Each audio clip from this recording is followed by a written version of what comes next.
Indradipa lifestyle শুরু করতে চলেছি একটা নতুন ভিডিও। আশা করছি তোমরা সকলে খুব ভালো আছো, আমরাও ভালো আছি। তো চলো শুরু করা যাক একটা নতুন ভিডিও। তো এই ভিডিওটা হলো আমার শুনুর অন্নপ্রাশনের দিন। আগেই তো তোমাদের সাথে গায়ে হলুদের ভিডিওটা আমি শেয়ারই করেছিলাম। তো আজকের দিনটায় আমি আজকের এই ভিডিওটাতে সব কিছুই শেয়ার করছি। আমরা শুনুর অন্নপ্রাশনের দিন সারাদিন কি করেছি।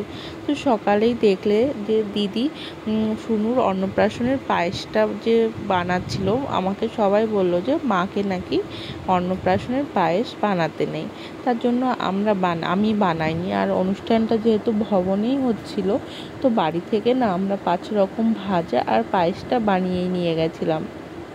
আর যেহেতু দুপুরে খাওয়া দাওয়া ছিল, তো সব কিছু খাওয়া দাওয়ার জিনিস তো ওখান থেকে আগ তুলে নেওয়া যাবে।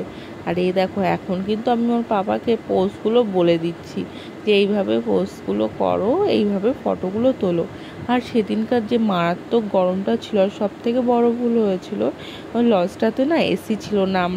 আমি সেটা জানতাম না, ওর পাপা জানতো, কিন্তু আমাকে সেটা কিন্তু বলেনি। আমি ভেবেছি হয়তো এসি আছে। সেদিন মারাত্মক গরম পড়েছে, আর সুনুমা তো গরমে কোনো রকমই থাকতে পারে না। তো ওর সেদিন খুব কষ্ট হয়েছে। আমি ওই হলুদ ড্রেসটার কিন্তু একটা নিচের পার্ট ছিল, আমি কিন্তু গরমে ওটা ওকে পরাতেই পারিনি। ও এত বিরক্ত হচ্ছিল। আর অনুষ্ঠানের দিন তো সবাই আসে, সবাই একটু কোলে নিতে চায় ছিল। আর এই দেখো, এখন হলুদের পরে আমাদের স্নান পর্ব চলছিল আমার শুনু মায়ের। আর ওর পাপা যেহেতু একা মানুষ, চারিদিকটা সামলাতে হচ্ছিল, ওকে না পাওয়াই যাচ্ছিল না ফটো তোলার জন্য। যাই হোক, কষ্ট মষ্টে এসেছে। তারপরে শুরু হলো যে আমার শুনু মায়ের মুখে ভাত, যার জন্য সব কিছু আয়োজন। কিন্তু মায়ের নাকি মেয়ের মুখে ভাত দেখতে নেই, মা বাবা দুজনকেই নাকি দেখতে নেই। আর এটা হলো আমার শুনুর বড় মিমি। ও হলো মিমিদের কাছে সব থেকে বেশি কমফোর্টেবল থাকে। বলে না, মায়ের থেকে মাসির দরদ বেশি, বুঝি সেই জন্যই হয়তো মায়ের থেকে মাসিদের কাছে ভালো থাকে। তো ভাত খাওয়ানোর জন্য ওখানে এত গরম ছিল, আর এই ড্রেসটাতেও আনকমফোর্টেবল ফিল করছিল। কিন্তু এই ড্রেসটা যেহেতু আমি এই স্পেশাল দিনের জন্যই ওর জন্য বানিয়েছিলাম, তো একটু আমি সব কিছু ওখানে বলেছিলাম যে অ্যারেঞ্জমেন্ট করে নিও, তারপরে আমি মেয়েকে পাঠাবো। কেননা এত গরমের মধ্যে খুব কান্নাকাটি করছিল। তো যাই হোক, মিমির কোলে বসে দাদার কাছ থেকে পায়েসটা খেয়ে নিয়েছে, তারপরে ভাত খেয়েছে। মুখে ভাতটা কিন্তু সুসম্পন্ন হয়েছে। তো আমি আর ওর পাপা কেউই ছিলাম না। আবার পরে কিন্তু আমাদের দুজনের অনেক ফটোশ্যুট হয়েছিল। তো সুনুমা কিন্তু পরে যখন ভাত খেয়েছিল, সেগুলো তোমাদের সাথে শেয়ার করছি, দেখো কেমন হয়েছে।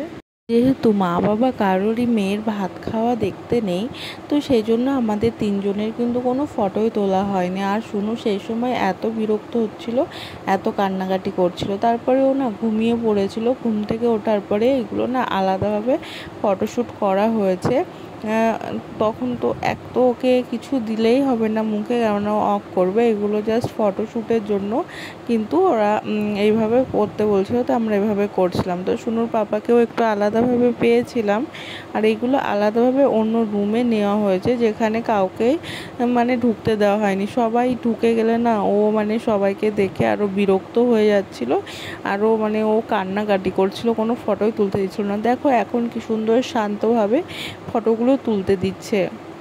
এটাই হলো এই পোজগুলো সত্যি খুব ভালো হয়েছে। আর কিছু ফটো আমার তোলার ইচ্ছে ছিল, কিন্তু এই গরমের জন্য তুলতে পারিনি। ওর বাবা বলছে ব্যাস হয়ে গেছে, তো আমাকে এবার ছেড়ে দাও, কেননা ওদিকে ওর অনেক কাজ। তারপরে এদিকে রাত হয়ে গেছে।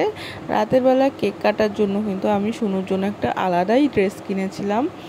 সেটার ম্যাচিংয়ে কিন্তু আমরা ড্রেস কিনেছিলাম, কিন্তু লাস্টে শুনুর পাপাও ড্রেস চেঞ্জ করেনি, আর আমি ড্রেস চেঞ্জ করেছি। কিন্তু এত গরমে আমি তো তোমাদের আগেই বলেছি, কোনো মেকআপ করতে পারিনি।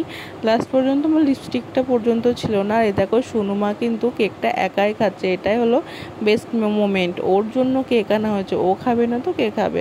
তো যাই হোক, আমাদের দুই মাকে পাশে বসিয়ে নিয়ে, মানে আমার শাশুড়ি মা আর আমার মা, আমার বাবা যেহেতু নেই, আর ওদিকে শ্বশুরমশাই কিন্তু উনিও কাজে ব্যস্ত ছিলেন, তো সবাই ওদিকেই ছিল। তো আমরা সবাই মিলে এদিকে কেকটা কেটে নিলাম। কেক কাটার পরে এগুলো স্নোফলগুলো পাশ থেকে ভাগ্নে, দেওর সবাই মিলে ওরা ছিল। যাই হোক, আজকের দিনটাতে কিন্তু আমরা ভীষণ আনন্দ করেছি। আজকের দিনটার জন্য কিন্তু আমি অনেক দিন থেকে ওয়েট করেছিলাম আর অনেক কিছু প্ল্যানিং করেছিলাম। কিছু প্ল্যান সম্পূর্ণ হয়েছে আর কিছুটা সম্পূর্ণ হয়নি গরমের জন্য। তো মেনুতে কী ছিল সেগুলো তোমাদের সাথে শেয়ার করা হয়নি, কেননা আমি খেয়েছি সুনু মায়ের অন্নপ্রাশনের, মানে মুখে ভাতের অনেক পরে। আর এই যে এইগুলো সবাই আশীর্বাদ স্বরূপ যে গিফটগুলো দিয়েছে, এগুলো তো এবার বাড়ি নিয়ে যাওয়ার ব্যবস্থা করতে হবে। আমাদের যেহেতু অনুষ্ঠানটা ভবনে হয়েছিল, তো এইগুলো এখন প্যাকিং পর্ব চলছে, মানে কোনো রকমে গুছিয়ে নিয়ে বাড়ি যেতে পারলেই হয়। আর আমাদের বাড়ি আর ভবনের দূরত্বটা খুব একটা বেশি ছিল না। তো এগুলো যাই হোক সবাই মিলে গুছিয়ে নিয়ে নিচে কিন্তু আমাদের জন্য টোটো ওয়েট করছিল। আর আমাদের পাড়াতে তো টোটো করাই ছিল, যাতে সবাই মানে সুষ্ঠুভাবে যেতে পারে।